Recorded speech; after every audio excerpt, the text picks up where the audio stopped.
everything is ghetto until a white person does it.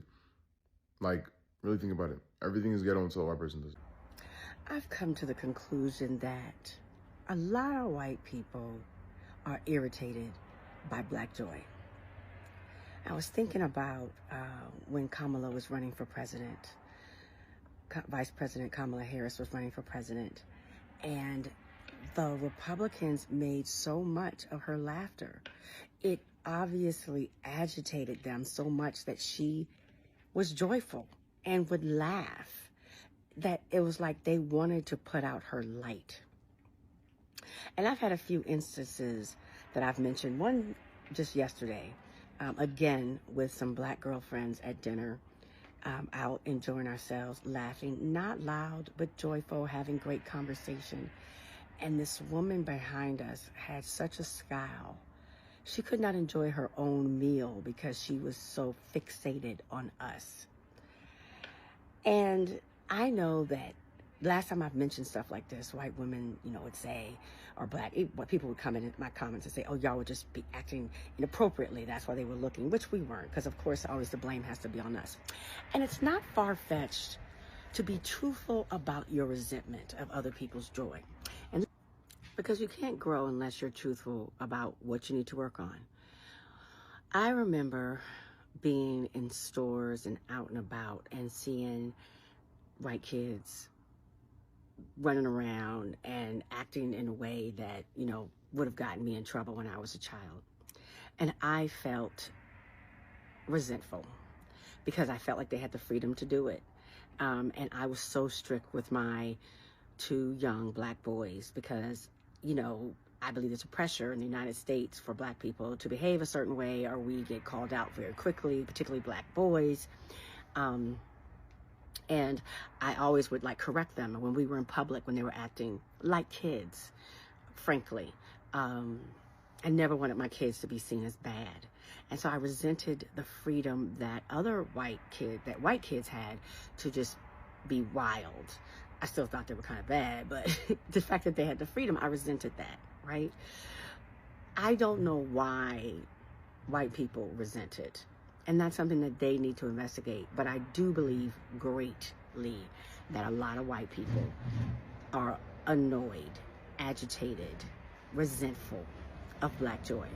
Hi guys, welcome back to our channel. In case you're new here, my name is Maren. And I'm Maureen. Right. So in today's episode, you're going to be reacting to why Black joy offends some white people so bad, right? And we're also going to be talking about how if they can't steal your Black joy, they destroy whatever they cannot steal or whatever they cannot have. Right. So in today's episode, we're going to be reacting to Black Americans who are in a situation where their Black joy offended white people for absolutely no reason. So guys, let's watch and then we come back and talk about it. You can let us know your thoughts and opinion on the comment section. Also consider subscribing if it's your first time here. And before we go, I'd just like to ask a very important question. Have you ever found yourself in a situation where you are experiencing Black joy either by yourself or with company, and then maybe some random white person just got offended over it? Let us know down in the comment section. For now, let's watch and then we come back and talk about it.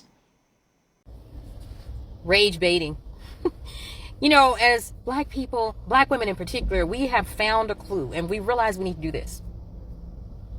Which means close our mouths up, because there was a time when we thought that racists were just ill-informed people of none color. They were just people that just didn't understand how we were. They had heard how we were. They had never been around anybody Black before. And so therefore we needed to educate them. We needed to show them, hey, we're no different than you. And when they asked questions about our hair, our clothes, our culture, which is none of their goddamn business, we would spend a lot of time trying to explain it to them. And what they were doing is just playing in our face. They don't give a at all. They don't care. And there's ChatGPT, there's Google. Everybody has interacted with someone Black somehow.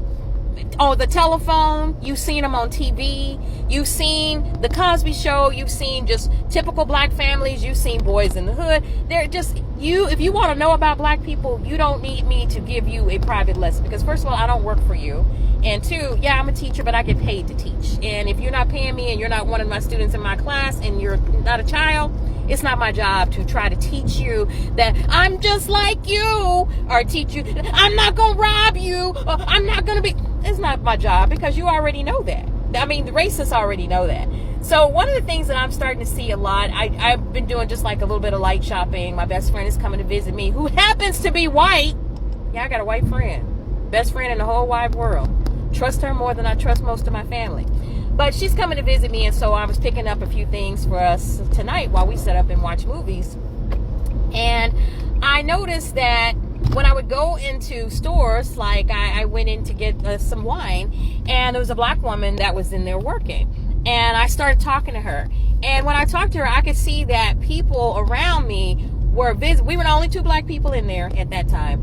And I could see people were visibly nervous and anxious because we were talking. And the reason I know that is because they wouldn't give us any eye contact. You know, usually if somebody's laughing and talking and having a conversation, people, you know, we're talking about the rain, we're talking about the weather. They had nothing to say. Everybody was just, because I realized they get visibly angry when we, especially as black women, have joy. Oh, we're giggling and laughing. And then another sister walked in there that was 65 years old that looked like she was 25.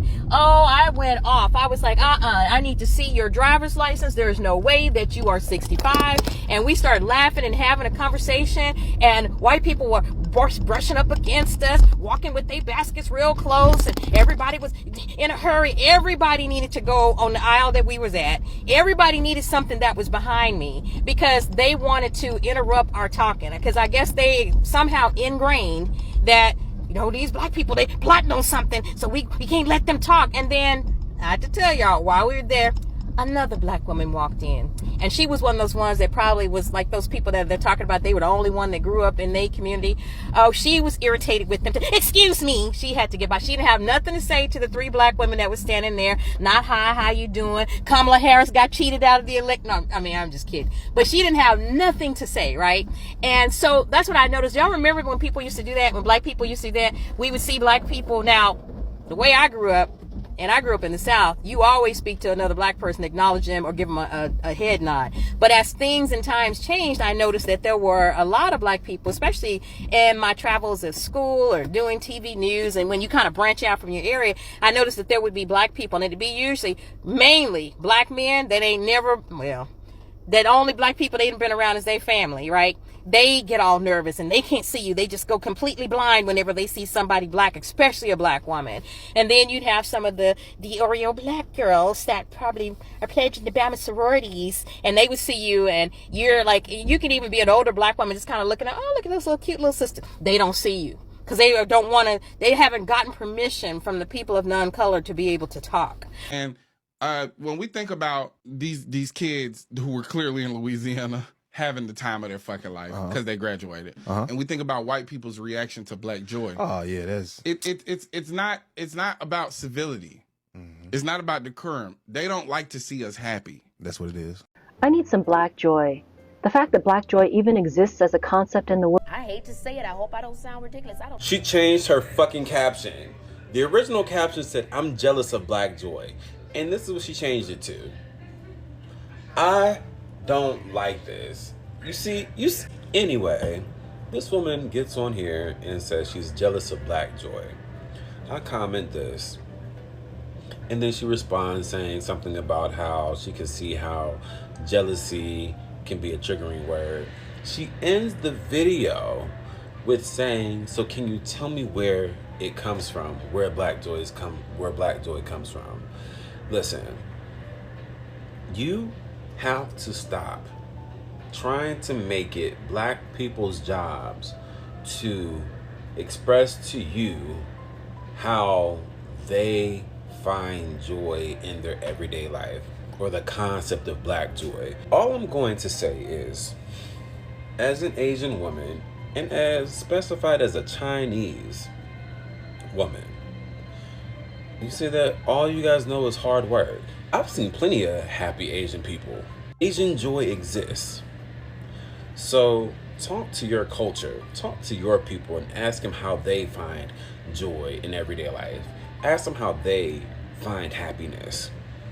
Well, we know joy is not a constant feeling, happiness is not a constant feeling, but it's something to aspire to and to accept and to hold on to when you have it.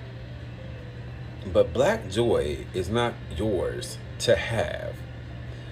There was a creator on here who, this is how I even found this video, who compared this video to that of Remick from Sinners knocking on that door asking for Sammy. I just need us to stop doing the thing. Stop doing the thing that you do with white people when you invite them to the cookout just because they can Dougie, or they have a little rhythm, or they got a line up in a fade by a black barber. Okay? Pardon. That lady needs to find Asian joy, not black joy. So guys, welcome back. Let us know what you think about this video on the comment section. Yeah, you know, it's quite funny that something as simple as somebody else's joy can make someone else be angry or mad. Yeah, why are you getting offended when somebody else is just living their lives? And I feel like we've seen these videos on TikTok where it's like black people have been given some sort of stereotypes, you know, because I normally see even these graduation videos when I feel like just let people celebrate the way they feel like celebrating, because for someone to complete a course, it doesn't matter it's a course of what. Maybe if they're studying to become a doctor, a lawyer, or whatever it is that made them be that excited, that is excitement, and they're just being expressive, you know. And the funny thing is that we've seen the videos of black people who usually dance in a crazy way during graduation, and they're termed as a ghetto. And I see consequently the same videos of white people also just dancing very crazy, and then they're called what do they usually are they usually described as? I don't know, but they normally say that famous saying, yeah, it's ghetto until a white person does it. So it's like when white people do some things, it's celebrated, but let the black community try it, you know. It becomes ghetto, it becomes... And you know, it's not even a must for black people to be loud, for white people to act weird and crazy, because the first woman who was actually the second woman who was talking about her experience, they weren't even making noise at that wine shop. They were just simply talking as they were having a hearty laugh, and people started feeling like they were intimidated. And I really wonder sometimes what is usually the problem of white people, or what do they feel so intimidated by. And she mentioned something very interesting, that when white people usually start acting weird like that, it's usually because they feel like black people are plotting against something. And do you know what that reminded me of? You know, slavery times. I know, I was about to say the same thing. It reminded me of slavery times when, after all said and done, what white people did to black people during slavery, then they thought that that was enough to break someone's spirit. So they couldn't understand why or how people would even find strength to laugh or even sing, which was not even allowed during that time. So when she mentioned that in the present day, they feel like black Americans are plotting something, wouldn't that be also equated to slavery times when black people would gather or even just have a hearty laugh as they were singing? They'd be termed as what is it called? They were plotting against their masters. Right, and you're wondering where is that stemming from, because evidently there was a professor, Joy DeGruy. She normally talks about what is it called, the trauma after slavery and how it lives on past those days are being over. Right. And the reason why I feel like when you listen to her, you can be able to understand why that generational trauma was passed down, and why black Americans are not like, it's like, ask yourself, why is it that you have to teach your kid every time from a young age to be careful when they're going out to when they encounter the police officers? You ask yourself, not only the police officers, also when they go to certain spaces, they are expected to behave in a certain type of way that white children do not necessarily hold the standards to, you know, and they can't compare their kids to white kids, because then they get a harsher treatment when they behave the same way as the white kids. Right, and you ask yourself, so why is it that they keep on saying that slavery happened a long time ago and black Americans... Yet the effects are still being felt right now, and black Americans should just move on? So also, we can also reverse the question to the white people who got this far, right? Why is it that when you walk across that the space where the second lady was describing, the one in a green top, she was describing an environment that sounded very safe. You get what I'm saying? And the only person in that store who happened to be black was her and the attendant, right? And until the other lady walked in who was older, you know. So why do you feel the need to tightly clutch your handbag when you're walking past these people? Because it's not that you're throwing shade. Right. What is that coming from, you know? Right. And also, like really, if you don't want anybody to steal your stuff, why would you go and put yourself in their presence? There are other aisles where you can use, I'm assuming, to go get your, you know, your liquor, right? But why pass exactly at the place where she's at and take an item and take an item behind her, whereas those items can also be found in other aisles. Yeah, and then another thing I'm asking myself, right? I do believe even for you to know that somebody's a pickpocket in the streets, or for you to know that you're gonna get robbed, there has to be some behavioral signs that you've seen to tell you that that crowd of people look like they're gonna hurt me, you know. So my question is, did you see any behavioral signs in these ladies that told you that they were gonna rob you for you to clutch your purse so tightly? If you see someone laughing so heartily, they're not even concerned with you. They're just like, chances are they're not even looking at you or even minding your own business. They're minding their own business quite literally. Right? But anyway, we are talking about black joy and why for white people it upsets people. Exactly. I would really love to hear a genuine podcast from a white person addressing this issue, because I do feel like this is a question that has been often asked by black Americans, because they've often noticed, even in restaurants, wherever they go, right? They just can't have a moment to their own where they're experiencing joy without one white person getting bothered. Right. And guys, just picture this as a situation in a restaurant where you guys are having a hearty laugh and you're just enjoying your evening. It's your money. You're taking yourself there. Who said when you go to a restaurant you should shut up? Exactly. Even here in Africa, restaurants can get loud, right? Especially restaurants that have music and you're also trying to communicate with the person you're eating with at the as a restaurant. matter of fact, a proper person would be that kind of person who, if you see somebody having fun and you're admiring that table, go join them, you know, let them sprinkle some life into you and just go home with your evening made. And mind you, there's a difference between having a conversation and a hearty laugh between yourselves and being loud. These speakers today, most of them, they were having hearty conversations. And they weren't being loud to a point of being annoying to people. Exactly, to the others. And I've noticed even on TikTok, we do see those videos where, like, lady, mind your business. Why would you be staring at people who are eating and having a... You are the one with the problem. It's not even normal. You're even turning your chair and you're looking back. What does it concern you? You know, just because you heard somebody's voice, it's not like they're being loud to a point of disturbance. It's because you heard somebody laugh. Now you're becoming the restaurant police of laughter. Right, and if you wanted to have a quiet dinner, your home would have been a perfect place for it. Only your dog could have been barking at you, demanding for the same food you are eating. But when you go outside your house, people can't be expected to turn mute, to be mute, because you don't want people to speak in your presence. That's just colonization. Right, and guys, you remember when we did an episode here, hopefully, I don't know, we might be able to tag it on the description box, right? Where an Asian lady, genuinely, she was wondering where, like, how do black people get their black joy, and like what fulfills them? She was especially after everything they go through in America and how they're forced to live their lives, because that Asian lady was recognizing, in as much as also them as people of color, POCs, they go through some discriminations. Black Americans have it worse in America, but yet they still find a way to keep their joy, to be joyful, you know. And, you know, as they were describing their situations here, I wondered, in Africa, we often don't experience such things where your joy is such a menace to somebody to an extent where you're chased out of spaces or you're considered a nuisance just because you have joy in your heart. The only people you come to think of it who usually feel offended or threatened when Africans have joy is the political class of Africa. Right, because why are you happy? You're supposed to be poor, saddened. Yeah, you know, depending on the government that literally does nothing to feed you. Right? That's the political class. But So in America, here in Africa, literally you can cross the street and you'll find 20 people laughing. Sometimes you might join them, sometimes you just laugh as you move along, but you don't get offended because people are happy. Right, but America is something else. Crazy. And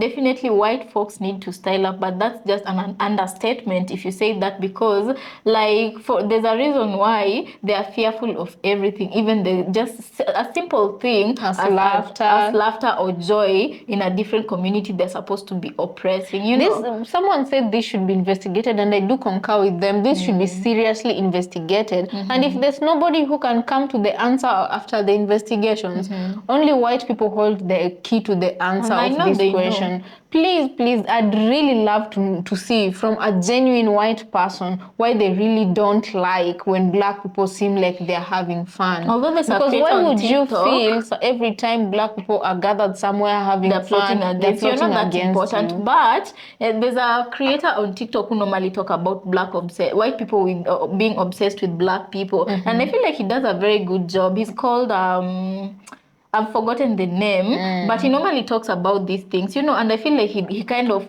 explains, you know. So I don't know, guys. I don't know. I've forgotten the name, but we've ever featured him on the... I've forgotten the name. I just remember the arts that are normally on his art. But if we remember, guys, during editing, we might... It's something like comma, something comma, I don't know. Forever comma. He normally, his name. Yeah, he normally talks about, and he really tells on his community, you know. But anyway, guys, let us know what you think about this episode. We'd very much like to hear from you. And just the simple thing that you're not letting anybody steal that piece of your soul that is still there. The very piece that makes them, you know, sit down and wonder about you. Don't lose that. You know. All right, so guys, let us know what you think about this episode. Also consider subscribing if you're new to our channel, and we'll see you on our next episode.